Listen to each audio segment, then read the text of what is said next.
ओम वासुदेवाय भगवते नमः।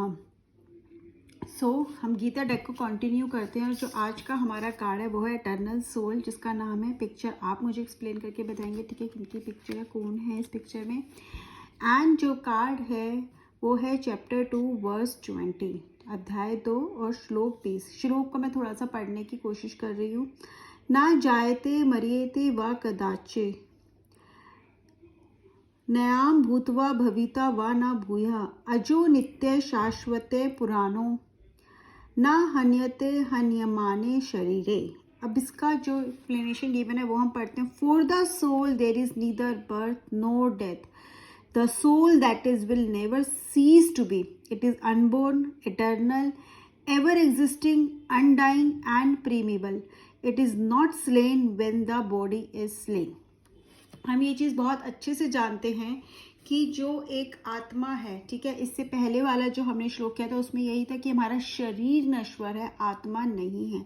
और ये भी हमें यही समझा रही जो है कि जो हमारी सोल होती है ना वो अटर्नल है। अटर्नल मतलब उसे ना ही कोई ख़त्म कर सकता, ना ही वो जन्म लेती है और ना ही वो मरती है, वो हमेशा रहती है, ठीक है। सोल मतलब परमात्मा का एक हिस्सा जो हम हैं।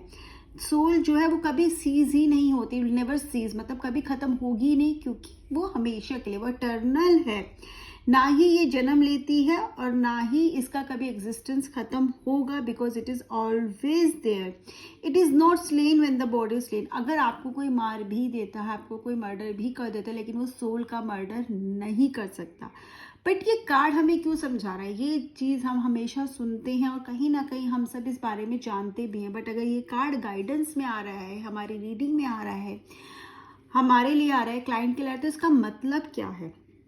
इस कार्ड का ये मतलब है, कभी कभी क्या होता है ना कि हम बहुत ज़्यादा सोचते हैं कि क्या फ़ायदा है इस काम करके, इससे मुझे क्या फ़ायदा होगा, ठीक है, या फिर मेरी उम्र नहीं है करने की, या मैं बहुत छोटा हूँ, मैं बहुत बड़ा हूँ। लेकिन ये कार्ड आपको क्या समझा रहा है? Eternal soul. सोल क्या है?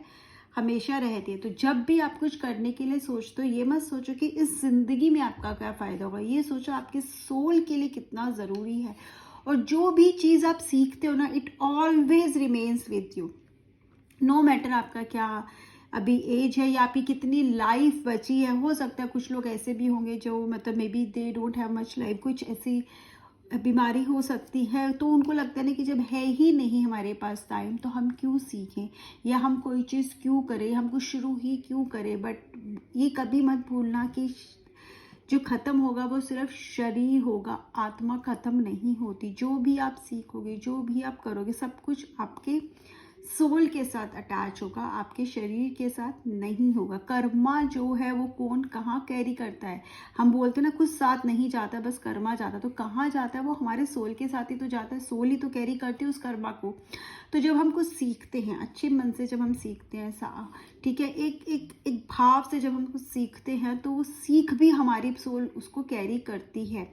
हो सकता है आपकी उम्र कोई भी हो सकती है, लेकिन आपकी सोल की उम्र क्या आपको नहीं पता। हो सकता है एक बहुत बुजुर्ग दिखने वाला इंसान भी बच्चा हो, अंदर से उसकी सोल बच्चे की हो, लेकिन एक जो बच्चा हो उसके अंदर भी एक एक्सपीरियंस सोल हो सकती है। तभी तो गिफ्टेड लोग होते हैं ना, हम मानते हैं ना। तो जो मैं समझ पाई हूँ, ठीक है, जो मुझे समझ में आया इस कार्ड से, वो यही है कि नेवर गिव अप।